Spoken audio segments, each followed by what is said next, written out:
বিসমিল্লাহিররহমানিররহিম। প্রিয় বরিশালবাসী, প্রিয় পটুয়াখালীবাসী, বরগুনাবাসী, ভোলাবাসী, প্রিয় ঝালকাঠিবাসী, আসসালামু আলাইকুম। আসসালামু আলাইকুম। কেমন আছেন আপনারা? আলহামদুলিল্লাহ। প্রিয় উপস্থিতবৃন্দ, প্রিয় ভাই ও বোনেরা, আজ আমরা এখানে একত্রিত হয়েছি নির্বাচন উপলক্ষে। কোন নির্বাচন? আগামী 12 তারিখে বাংলাদেশে একটি জাতীয় নির্বাচন অনুষ্ঠিত হতে যাচ্ছে। সেই নির্বাচনে এই মাঠে উপস্থিত প্রত্যেকটি ভাই বোন সহ সমগ্র বরিশাল সহ বরিশাল বিভাগ সহ সমগ্র বাংলাদেশের প্রায় 13 কোটি ভোটার সেই নির্বাচনে ইনশাআল্লাহ ভোট প্রদান করবে। প্রিয় ভাই বোনেরা, এই যে মঞ্চের সামনে আমার এখানে কিছু মানুষ বসে আছেন, এই মানুষগুলো গুম, খুন, জুলাই আন্দোলনে যে শহীদ হয়েছে সেই পরিবারের সদস্যবৃন্দ। এই যে পরিবারগুলো বসে আছে, তাদের যেই স্বজনেরা, যেই প্রিয়জনেরা আজ গুমের শিকার হয়েছে, জুলাই আন্দোলনে অত্যাচার নির্যাতিত শহীদ হয়েছে, সেই মানুষগুলোর কি প্রত্যাশা ছিল? সেই মানুষগুলোর প্রত্যাশা ছিল এই বাংলাদেশের মানুষ তাদের যে অধিকার, যে অধিকারকে বিগত 16 বছর ধরে ছিনিয়ে নেওয়া হয়েছিল, ভোটের অধিকার, কথা বলার অধিকার, সেই অধিকারকে জনগণের জন্য লড়াই করে আনতে গিয়ে এই মানুষগুলো হত্যার শিকার হয়েছে, গুমের শিকার হয়েছে, খুনের শিকার হয়েছে। প্রিয় ভাই বোনেরা, বিগত 15 বছর আমরা দেখেছি যে জনগণের ভোট নিয়ে কিভাবে নিশিরাতের ভোট অনুষ্ঠিত হয়েছে। আমরা দেখেছি জনগণের ভোটের অধিকার কেড়ে নিয়ে কিভাবে আমি নামে নির্বাচন করা হয়েছিল, তথাকথিত নির্বাচনের নামে। মনে আছে আপনাদের?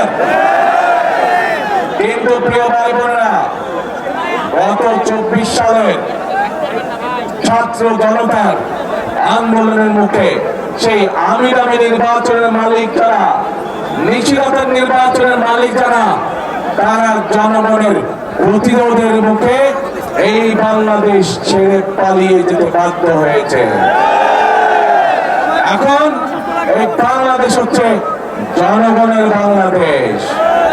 এখন এই বাংলাদেশ চলবে জনগণের রায়ের ভিত্তিতে, এবং এই জন্যই বাংলাদেশের মানুষ আগামী 12 তারিখে তাদের পছন্দসই প্রতিনিধি নির্বাচন করবে, যারা জনগণের ইচ্ছা মতন জনগণের কাছে জবাবদিহি করার মাধ্যমে ইনশাআল্লাহ আগামী দিন দেশ পরিচালনা করবে।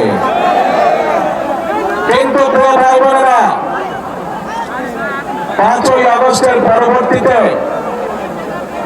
আমরা আশা করেছিলাম যে 5ই আগস্টের পূর্বে সেই যে স্বৈরাচার যারা জনগণের ভোটের অধিকার, কথা বলার অধিকার কেড়ে নিয়েছিল, তারা যেই ভাষায় কথা বলতো জনগণকে, বিভিন্ন বাংলাদেশের সম্মানী গণিমানী ব্যক্তিকে যেভাবে অপদস্থ করত, যেভাবে মানুষকে তারা ছোট করত, নিশ্চয়ই 5ই আগস্টে তাদের পালিয়ে যাওয়ার পরে এই রীতি নিশ্চয়ই বন্ধ হয়ে গিয়েছে। কিন্তু দুঃখের সাথে আমরা খেয়াল করলাম যে এই রীতি বন্ধ হয় নাই। একটি রাজনৈতিক দল যাদের একটি অন্য পরিচয়, জনগণ যাদেরকে একটি ভিন্ন পরিচয় চিনে, জনগণ তাদেরকে কি পরিচয় চিনে? গুপ্ত পরিচয়। আপনারা চিনেন কারা তারা গুপ্ত? বাংলাদেশের রাজনীতিতে কারা সেই গুপ্ত? চেনেন আপনারা? আলহামদুলিল্লাহ। প্রিয় ভাই বোনেরা, বর্তমানে বাংলাদেশে নতুন জালেমের আবির্ভাব হয়েছে। এই গুপ্ত সংগঠনের ব্যক্তিরা নতুন জালেম রূপে আবির্ভূত হয়েছে বাংলাদেশের মানুষের কাছে। কেন? প্রিয় ভাই বোনেরা, এই বাংলাদেশে আবহাওয়ান কাল ধরে শত হাজারো বছর ধরে এই বাংলাদেশে নারী পুরুষ সকলে মিলে মাঠে কাজ করে। বাংলাদেশে যেমন কৃষক ভাইরা কাজ করে মাঠে, একইভাবে আমরা জানি বাংলাদেশের বিভিন্ন প্রত্যন্ত অঞ্চলে কৃষকের বোনরাও তারা মাঠে কাজ করে। প্রিয় ভাই বোনেরা, শুধু মাঠেই নয়, বিভিন্ন কল কারখানায় আমরা দেখেছি আমাদের মায়েরা, আমাদের বোনেরা, আমাদের নারীরা তারা পুরুষের পাশাপাশি কাঁধে কাঁধ মিলিয়ে কাজ করে। তারা যে গার্মেন্ট শিল্প নিয়ে সমগ্র পৃথিবীতে আমরা গৌরব বোধ করি, সেই গার্মেন্ট শিল্প টিকিয়ে রেখেছে এই দেশের নারী সমাজ, এই দেশের মা বোনেরা। প্রিয় ভাই বোনেরা, আজ আমরা অত্যন্ত কষ্টের সাথে দেখছি, অত্যন্ত ঘৃণার সাথে দেখছি এই যে নতুন জালেম, যাদেরকে মানুষ গুপ্ত হিসাবে চিনে, এই জালেমদের নেতা সে 2 দিন আগে প্রকাশ্যে বলেছে বাংলাদেশের নারীদেরকে সে একটি অত্যন্ত কলঙ্কিত শব্দ দিয়ে ব্যবহার করেছে। প্রিয় ভাই বোনেরা, যে ব্যক্তি বা যেই দলের তার দেশের মা বোনদের প্রতি ভিন্ন মাত্র শ্রদ্ধা নেই, যেই নেতা যেই দলের নেতা কর্মীদের নিজের দেশের মা বোনদের কষ্টের প্রতি বিন্দু মাত্র সম্মান নেই, তাদের কাছ থেকে আর যাই হোক বাংলাদেশ কখনো অগ্রগতি আশা করতে পারে না। তাদের কাছ থেকে আর যাই হোক বাংলাদেশের মানুষ আত্মসম্মানমূলক কোনো মর্যাদাপূর্ণ কোনো আচরণ আশা করতে পারে না। প্রিয় ভাই বোনেরা, এই জালেমদের একটি কথাই শুধু বললাম আমি আপনাদেরকে, আরো একটি কথা বলছি। তার আগে বিবি খাদিজার সম্পর্কে আপনারা জানেন না? আমাদের প্রিয় নবী করিম সাল্লাল্লাহু আলাইহি ওয়াসাল্লামের স্ত্রী এই বিবি খাদিজা, উনিও একজন কর্মজীবী মহিলা ছিলেন। উনিও একজন কর্মজীবী মহিলা ছিলেন। ওনার নিজের ব্যবসা বাণিজ্য ছিল, যেখানে নবী করিম সাল্লাল্লাহু আলাইহি ওয়াসাল্লাম নিজেও কাজ করতেন। প্রিয় ভাই বোনেরা, এরা বলে ইসলামের রাজনীতি করে, অথচ নবীর স্ত্রী নিজে যেখানে একজন কর্মজীবী মহিলা ছিলেন, সেখানে কেমন করে একটি রাজনৈতিক দলের নেতা এবং কেমন করে সেই রাজনৈতিক দলটি ভারত বাংলাদেশের নারী সমাজকে এমন একটি কলঙ্কিত শব্দ জর্জরিত করল। প্রিয় ভাই বোনেরা, বদরের যুদ্ধ নিশ্চয়ই আপনারা জানেন কম বেশি সবাই। সেই বদরের যুদ্ধে হযরত আয়েশা তার নেতৃত্বে পরিচালিত হয়েছিল, তার নেতৃত্বে যুদ্ধের সকল সরঞ্জামাদি সরবরাহ করা হয়েছিল, তার নেতৃত্বে যুদ্ধে যারা আহত হয়েছিল সেই মানুষগুলোকে নার্সিং দেওয়া হয়েছিল, ট্রিটমেন্ট দেওয়া হয়েছিল। আগে আমরা ইসলাম ধর্ম বলি, আমরা আমাদের দেশের সামাজিক অবস্থান বলি, সকল জায়গায় নারীদের একটি শক্তিশালী অবস্থান আছে এবং আমরা কোনোভাবে অস্বীকার করতে পারবো না। এই নারীদেরকে পেছনে রেখে, এই নারীদেরকে ঘরে বন্দি করে রেখে কোনোভাবেই আমরা বাংলাদেশকে সামনে যেতে পারবো, এটি আমরা কখনোই মনে করি না। এবং সেই জন্যই দেশনেত্রী খালেদা জিয়া যখন দেশ পরিচালনার দায়িত্বে ছিলেন, উনি বাংলাদেশের নারীদের শিক্ষা ব্যবস্থাকে সম্পূর্ণ বিনামূল্যে করে দিয়েছেন ইন্টারমিডিয়েট পর্যন্ত। প্রিয় ভাই বোনেরা, আজ সময় এসেছে আমাদেরকে দেশ গড়ার, এবং দেশ যদি গড়তে হয় প্রত্যেকটি নারী পুরুষকে কাঁধে কাঁধ মিলিয়ে কাজ করতে হবে আজকে। তা না হলে এই দেশকে আমরা আমাদের প্রত্যাশিত বাংলাদেশ হিসেবে গড়ে তুলতে পারবো না। প্রিয় ভাই বোনেরা, সেজন্যই আমরা এই নারীদেরকে, বিশেষ করে গ্রামের খেটে খাওয়া নারী যারা শহরে আমাদের খেটে খাওয়া নারী যারা, কর্মজীবী নারী যারা সহ সকল গৃহিণীর কাছে, সকল পরিবারের মাদের কাছে আমরা ফ্যামিলি কার্ড পৌঁছে দিতে চাই, যার মাধ্যমে আমরা এই নারীদেরকে ধীরে ধীরে অর্থনৈতিক ভাবে স্বাবলম্বী করে গড়ে তুলতে পারি, যেন তারা পুরুষের পাশাপাশি পরিবারে, সমাজে, দেশে অর্থনৈতিক ভাবে শক্তিশালী ভূমিকা রাখতে পারে। প্রিয় ভাই বোনেরা, আসুন এবার থেকে ওই যে গুপ্ত সংগঠনটির কথা বললাম, যারা বাংলাদেশের নারী সমাজকে অপমানজনক শব্দ ব্যবহার করে, আরেকটি ঘটনা বলি তাদের আরেক নেতা, যার বাড়ি কিনা কুমিল্লা জেলায়, সেই নেতা কিছুদিন আগে তাদের এক দলীয় সমাবেশে বলেছে তাদের কর্মীদেরকে যে 12 তারিখ পর্যন্ত আপনারা জনগণের পা ধরবেন, তারপরে বাকি পরবর্তী 5 বছর জনগণ আপনাদের পা ধরবে।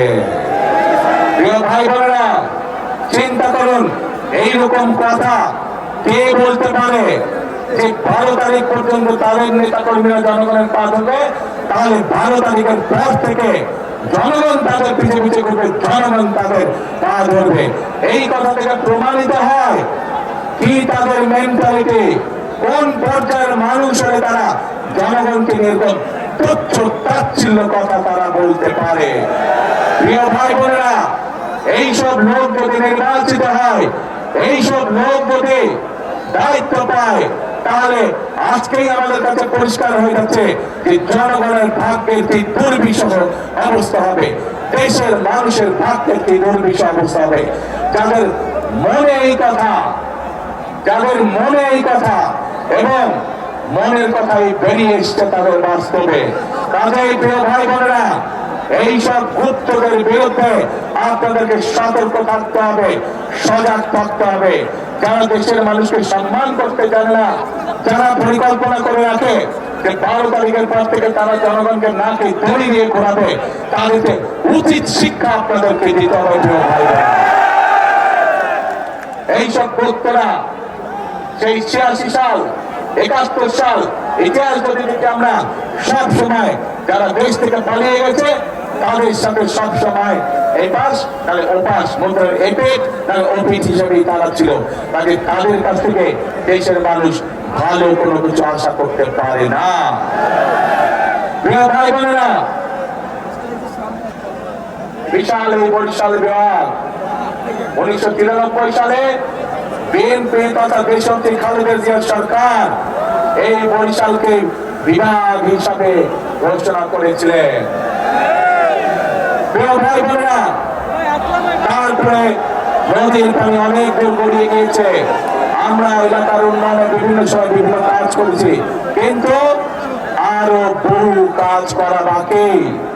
যেমন বরিশাল ভোলা ব্রিজ, এই কাজটি আমাদেরকে করতে হবে। এখানকার শেরেবাংলা মেডিকেল কলেজ, সেটিকে এলাকার মানুষের চিকিৎসার জন্য উন্নত করতে হবে। ভোলাতে মেডিকেল কলেজ, সেটির কাজে আমাদেরকে হাত দিতে হবে। সবচেয়ে বড় সমস্যা এই এলাকার নদী ভাঙন সমস্যা মানুষের। যারা আমাদের মুরব্বী ছিলেন, যারা গত হয়ে গিয়েছেন, বিভিন্ন এলাকায় তাদের কবর ভেঙে যাচ্ছে, মসজিদ ভেঙে যাচ্ছে, বাপ দাদার ভিটে বাড়ি ভেঙে যাচ্ছে। প্রিয় ভাই বোনেরা, এই বিশাল এলাকাকে আমাদের বেড়িবাঁধ দিতে হবে। বেড়িবাঁধ দিয়ে নদী ভাঙন আমাদেরকে ঠেকাতে হবে যে কোনো মূল্যে। কাজেই অনেক কাজ বাকি আছে আমাদের। এই কাজগুলো যদি করতে হয় প্রিয় ভাই বোনেরা, তাহলে অবশ্যই আপনাদেরকে সঠিকভাবে সিদ্ধান্ত নিতে হবে যে অতীতে আপনারা দেখেছেন বিএনপি সকল সময় চেষ্টা করেছে আপনাদের পাশে দাঁড়াতে। এই এলাকায় 1978 সালে পল্লী বিদ্যুতের লাইন শহীদ রাষ্ট্রপতি জিয়া রহমান চালু করেছিলেন। বরিশাল বিভাগ বলুন, এর বাইরে আরো অনেক কাজ যেগুলো বিএনপি করেছিল, কিন্তু কিছু কাজ শেষ করে দিতে পারে নাই। এর মধ্যে বিগত 16 বছর 1 বছরের বেশি সময় ধরে স্বৈরাচারের শাসনামলে অনেক কিছু জমা হয়ে গেছে, যে কাজগুলো করতে হবে। রাস্তাঘাট ভেঙে ধ্বংস হয়ে গিয়েছে, স্কুল কলেজ ভেঙে ধ্বংস হয়ে গিয়েছে, ছোট ছোট হাসপাতাল, উপজেলা স্বাস্থ্য কমপ্লেক্সগুলোতে ডাক্তারের অভাব, স্কুলগুলোতে শিক্ষকের অভাব, এই সকল সমস্যার সমাধান আমাদেরকে করতে হবে। এই সকল সমস্যার সমাধান বিএনপি তখনই করতে পারবে যখন আপনারা ধানের শীষকে ইনশাল্লাহ নির্বাচিত করবেন, তাহলে আমরা এই সকল কাজ করতে পারবো। প্রিয় ভাই বোনেরা, এই বৃহত্তর বরিশাল বিভাগ, এই বৃহত্তর বরিশাল, এখানে প্রচুর কৃষিজ পণ্য উৎপাদিত হয়, প্রচুর মাছ মৎস্য চাষী আছেন যারা মৎস্য জীবিকা নির্বাহ করে চলেন। আমরা পরিকল্পনা গ্রহণ করেছি যে এই ফসলগুলোকে, এই মাছ মৎস্যগুলোকে কিভাবে হিমাগারে রেখে কৃষকদেরকে বা মৎস্য চাষীদেরকে সহযোগিতা করা যায়। আজকে আমাদের পরিকল্পনার মধ্যে রয়েছে এই এলাকায় বিভিন্ন জায়গায়, সামগ্রিকভাবে এলাকার বিভিন্ন জায়গায় যেখানে যেখানে প্রয়োজন কৃষকদের সহযোগিতার জন্য আমরা হিমাগার ইনশাল্লাহ তৈরি করব। যে হিমাগারের পণ্য রাখার মাধ্যমে কৃষকরা ন্যায্য মূল্যে তাদের পণ্য দাম পেতে পারে। প্রিয় ভাই বোনেরা, আমরা মায়েদের কাছে যেমন ফ্যামিলি কার্ড পৌঁছে দিতে চাই, ঠিক একইভাবে আমরা কৃষক ভাইদের জন্য কৃষি কার্ডও আমরা পৌঁছে দিতে চাই। যে কৃষি কার্ডের মাধ্যমে আমরা কৃষক ভাইদেরকে প্রতি সিজনে আমরা বীজ, যার যেই পরিমাণ জমি সেই অনুযায়ী যার যেই ফসল চাষ, আমরা তাকে সেই ফসলের সমপরিমাণ যে পরিমাণ প্রয়োজন সেই বীজ, সার এবং কীটনাশক ওষুধ কৃষকের হাতে পৌঁছে দিতে চাই সেই কৃষক কার্ডের মাধ্যমে। প্রিয় ভাই বোনেরা, আমরা এর মধ্যে আরেকটি সিদ্ধান্ত গ্রহণ করেছি যে যে সকল কৃষক ভাইদের 10,000 টাকা পর্যন্ত কৃষি লোন আছে, কৃষি ঋণ আছে, ইনশাল্লাহ 12 তারিখে নির্বাচন করে ইনশাল্লাহ 13 তারিখে বিএনপি সরকার গঠন করলে পারে 10,000 টাকা পর্যন্ত কৃষি ঋণ আমরা মওকুফ করে দেব সমগ্র বাংলাদেশে। প্রিয় ভাই বোনেরা, এই এলাকায় আমাদের তরুণ যুবক সমাজের সদস্য যারা, তাদের একটি বিশাল সমস্যা রয়ে গেছে, কর্মসংস্থানের সমস্যা। আমরা যেরকম ভোলাতে গ্যাস পাওয়া গিয়েছে, সেই গ্যাসকে কাজে লাগিয়ে আমরা সেখানকার উপযোগী শিল্প যেমন গড়ে তুলতে চাই, যার মাধ্যমে কর্মসংস্থানের ব্যবস্থা হবে, ঠিক একইভাবে বরিশাল বিভাগের জেলাগুলোতে আমাদের তরুণ এবং যুবক সদস্যদের যাতে কর্মসংস্থানের ব্যবস্থায় সেই জন্য বিভিন্ন রকমের প্রশিক্ষণ কেন্দ্র আমরা গড়ে তুলতে চাই।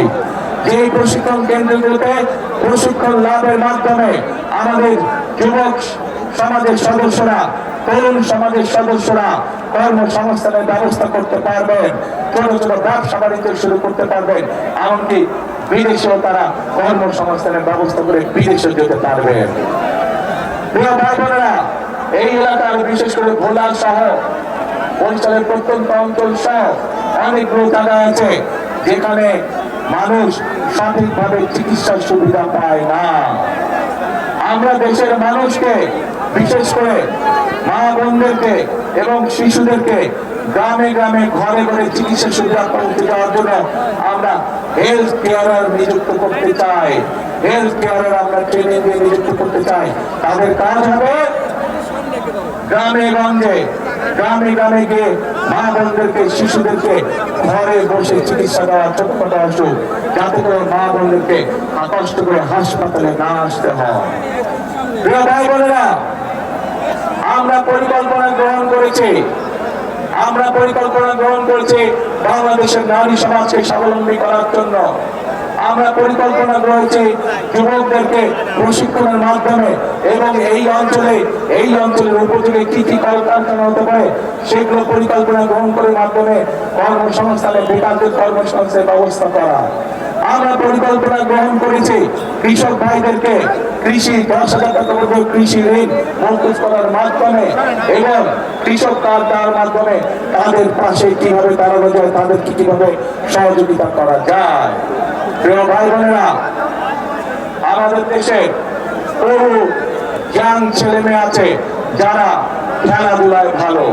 আমরা সারা বাংলাদেশ থেকে যারা খেলাধুলায় ভালো, শুধু পড়ালেখার পাশাপাশি যারা খেলাধুলায় ভালো, এইরকম প্রতিভাবান যারা আছে তাদেরকে নিয়ে এসে আমরা ট্রেনিং দিতে চাই, যাতে করে তারা খেলোয়াড় হিসাবে নিজেদেরকে তৈরি করতে পারে। প্রিয় ভাই বোনেরা, চিকিৎসা ব্যবস্থার কথা আপনাদের সামনে আমি তুলে ধরেছি, কৃষকের কথা আমি তুলে ধরেছি, মা বোনদের কথা আমি আপনাদের সামনে তুলে ধরেছি। আমি তরুণ যুবক সমাজের যারা কর্মহীন আছেন কি করে তাদের কর্মের ব্যবস্থা করা যায় সেই বিষয়ে আমরা তুলে ধরেছি। কেন এই পরিকল্পনাটা গ্রহণ করেছি আমরা? এই পরিকল্পনাগুলো আমরা গ্রহণ করেছি কারণ আমাদের লক্ষ্য, আমাদের উদ্দেশ্য হচ্ছে জনগণ, এবং জনগণের ভাগ্য যদি পরিবর্তন করতে পারি, আমরা জনগণের ভাগ্য পরিবর্তন করতে পারি, তাহলে এই দেশকে সামনের দিকে নিয়ে যেতে হবে। প্রিয় ভাই বোনেরা, ওই গুপ্ত সংগঠনের নেতা যেমন বলেছে 12 তারিখ পর্যন্ত জনগণের পাওয়া ধরতে, আমরা তার উল্টাটা বলি। আমি আমার নেতাদেরকে, আমি আমার কর্মীদেরকে বলি 12 তারিখ থেকে না, আমরা 13 তারিখ থেকে আগামী 5 বছর জনগণের পা ধরে থাকবেন। কারণ আমরা দেখেছি জনগণের শক্তি যার পিছনে না থাকে, জনগণের সমর্থন যার পিছনে না থাকে, তার পরিণতি কি হতে পারে 5 তারিখ 5ই আগস্ট আমরা দেশবাসী প্রত্যক্ষ করেছে। ভাই বোনেরা, আমরা যারা বিএনপি করি, আমরা যারা শহীদ রাষ্ট্রপতি জিয়াউর রহমানের আদর্শে বিশ্বাসী, আমরা যে দেশের খালেদা জিয়ার আদর্শে বিশ্বাসী, আমাদের কথা একটাই, কাজ একটি, আমরা বিশ্বাস করি জনগণই সকল ক্ষমতার উৎস। এবং সেই জন্যই আমরা যে সকল পরিকল্পনা গ্রহণ করি, সেগুলো গ্রহণ করি জনগণের জীবনযাত্রা কিভাবে ভালো করা যায়। আমরা সেজন্যই সেই সকল পরিকল্পনা গ্রহণ করি যার মাধ্যমে জনগণের ভাগ্য পরিবর্তিত হতে পারে। আমরা সেই সকল পরিকল্পনায় গ্রহণ করি যার মাধ্যমে জনগণের ভাগ্য একই সাথে দেশের ভাগ্যের পরিবর্তন করা যায়। প্রিয় ভাই বোনেরা, বক্তব্যের শুরুতেই বলেছি যে এই যে আমাদের এখানে স্টেজের সামনে, মঞ্চের সামনে কতগুলো পরিবার বসে আছে যারা তাদের স্বজনদেরকে হারিয়েছে। যেই অধিকার আপনারা 12 তারিখে প্রয়োগ করতে যাচ্ছেন, সেই অধিকারকে প্রতিষ্ঠিত করার জন্য এই মানুষগুলোর স্বজনরা একাধারে নিজেদের জীবন বিলিয়ে দিয়েছে। এখন প্রিয় ভাই বোনেরা, এই যে যারা শহীদ হয়েছে, যারা নিজেদের জীবন বিলিয়ে দিয়েছে, এই মানুষগুলোর আত্মত্যাগের মর্যাদা যদি দিতে হয়, তাহলে অবশ্যই আমাদের দেশকে পুনর্গঠন করতে হবে। তাহলে অবশ্যই আমাদেরকে গণতন্ত্রের ভিত্তিকে মজবুত করতে হবে, এবং গণতন্ত্রের ভিত্তিকে যদি মজবুত করতে হয়, তাহলে প্রিয় ভাই বোনেরা, জনগণের সমর্থন ছাড়া সেটি করা সম্ভব নয়, জনগণের অংশগ্রহণ ছাড়া সেটি করা সম্ভব নয়। এবং জনগণের অংশগ্রহণ মানে 12 তারিখ সকাল থেকে আপনাদেরকে সতর্ক থাকতে হবে যে আপনাদের এই অধিকার কেউ যাতে ছিনিয়ে যেতে না পারে, আপনাদের এই অধিকারের বিরুদ্ধে কেউ যাতে ষড়যন্ত্র করতে না পারে। প্রিয় ভাই বোনেরা, গত কয়েকদিন ধরে বিভিন্ন পত্র পত্রিকায় নিউজে আমরা কিছু খবর দেখতে পাচ্ছি, ওই যে যারা নতুন জালেম হিসেবে আবির্ভূত হয়েছে, ওই যে যাদেরকে বাংলাদেশের মানুষ গুপ্ত হিসাবে চিনে, আমরা দেখেছি কিভাবে তাদের লোকজন বিভিন্ন জায়গায় ভুয়া সিল ছাপাচ্ছে, কিভাবে আমরা বিভিন্ন ভাবে শুনতে পাচ্ছি যে তাদের পরিচিত যেটা প্রেস আছে সেখানে বলে তারা ব্যালট পেপার ছাপাচ্ছে, যেটি তারা প্যাকেটে করে নিয়ে যাবে। প্রিয় ভাই বোনেরা, শুধু তাই নয়, আমরা এর মধ্যে বিভিন্ন জায়গায় দেখেছি, বিশেষ করে নিরীহ মা বোন যারা আছে তাদের কাছে গিয়ে তারা এনআইডি নাম্বার দিচ্ছে, তাদের কাছে গিয়ে তারা বিকাশ নাম্বার নিচ্ছে। প্রিয় ভাই বোনেরা, এই গুপ্তের দল, এই জালেমের দল বলে তারা নাকি সৎ মানুষের শাসন কায়েম করবে। আরে ভাই, নির্বাচনের আগেই তো আপনারা জাল ব্যালট পেপার শুনলাম, খবর দেখলাম ছাপাচ্ছেন। নির্বাচনের আগেই তো দেখলাম আপনাদের লোকজন এনআইডি নাম্বার নিয়ে যাচ্ছে, মা বোনদের বিকাশ নাম্বার নিয়ে যাচ্ছে। প্রথমেই তো আপনারা অনৈতিক কাজ শুরু করছেন, অনৈতিক কাজ দিয়ে আপনারা মানুষের ভোটকে প্রভাবিত করতে যাচ্ছেন। যাদের ভোটের শুরুতেই অনৈতিক কাজ, তারা কি করে সৎ মানুষের শাসন দিতে পারে? পারে না তারা। প্রিয় ভাই বোনেরা, আর মা বোনদেরকে অপমান করার পরে তারা বলছে যে তারা এটা করে নাই, তাদের আইডি বলে হ্যাক হয়ে গিয়েছিল। কিন্তু বিশেষজ্ঞদের কথা অনুযায়ী আইডি কোনো হ্যাক হয় নাই। যখন তারা ধরা পড়ে গিয়েছে, বিভিন্ন রকম মিথ্যে কথা তারা বলা শুরু করেছে। প্রিয় ভাই বোনরা, যারা একটি অপরাধকে ঢাকার জন্য মিথ্যে কথা বলে, আর যাই হোক, তারা সৎ মানুষের শাসন দিতে পারে না। প্রিয় ভাই বোনেরা, এদের এই ষড়যন্ত্র সম্পর্কে আপনাদেরকে সজাগ থাকতে হবে। আজ এই মাঠে লক্ষ মানুষ যারা আছেন, আপনারা স্ব এলাকায় ফিরে গিয়ে আপনার এলাকার যে সকল ভাই বোন আছে, যারা ভোটার আছে, তাদের সকলকে সজাগ সতর্ক দৃষ্টি রাখতে বলবেন, যাতে করে 12 তারিখে আপনার অধিকার অন্য কেউ হাইজ্যাক করে নিয়ে যেতে না পারে। প্রিয় ভাই বোনেরা, আসুন 12 তারিখে আমরা ভোট শেষ করি। ইনশাল্লাহ ধানের শীষ বিজয় হলে, ধানের শীষ ইনশাল্লাহ 13 তারিখে সরকার গঠন হলে, 13 তারিখের পর থেকে আমাদেরকে দেশ গঠনের কাজে হাত দিতে হবে। হাজার হাজার খাল বিল পড়ে আছে, যেগুলোকে আমাদের খনন করতে হবে। খনন করার মাধ্যমে যেমন বন্যার প্রতিরোধ করতে হবে, একইভাবে আমাদেরকে পানির ব্যবস্থা করতে হবে। আমাদের হিমাগার তৈরি করতে হবে কৃষকদের সুবিধার জন্য। আমাদের ছেলে মেয়েদের শিক্ষার জন্য স্কুল কলেজগুলোকে সঠিকভাবে সুন্দর করে দাঁড় করাতে হবে। মানুষ যাতে চিকিৎসা পায়, তার ব্যবস্থা আমাদের করতে হবে। বেকার যারা আছে, তাদের কর্মসংস্থানের ব্যবস্থা আমাদেরকে করতে হবে। প্রিয় ভাই বোনেরা, বহুত কাজ বাকি আছে। বিগত 1 যুগ ধরে আমরা মিথ্যে উন্নয়ন দেখেছি, বাংলাদেশের মানুষের ভাগ্যের কোনো পরিবর্তন হয় নাই। আজ আসুন 12 তারিখ ইনশাআল্লাহ ধানের শীষকে জয়যুক্ত করার মাধ্যমে 13 তারিখ থেকে আসুন সকলে মিলে আমরা দেশ পুনর্গঠনের কাজে হাত দেই। কে কে আছেন আমার সাথে এই কাজে? দেশ কে কে আছেন? ভাই বিল্ডিং এর ভাইরা, ওই তো বিল্ডিং এর উপরে, ধন্যবাদ। দেশ পুনর্গঠনের কাজে রাস্তার মধ্যে যে ভাইরা আছেন, আপনারা আছেন আমার সাথে, ওই যে ছাদের উপরে আছেন, দেশ পুনর্গঠন ইনশাআল্লাহ। ধন্যবাদ সকলকে। প্রিয় ভাই বোনেরা, এই যে এখানে প্রার্থীরা একটু দাঁড়ান তো, প্রার্থী সাহেব আপনারা একটু দাঁড়ান, শুধু প্রার্থীরা সামনে একটু দাঁড়ান।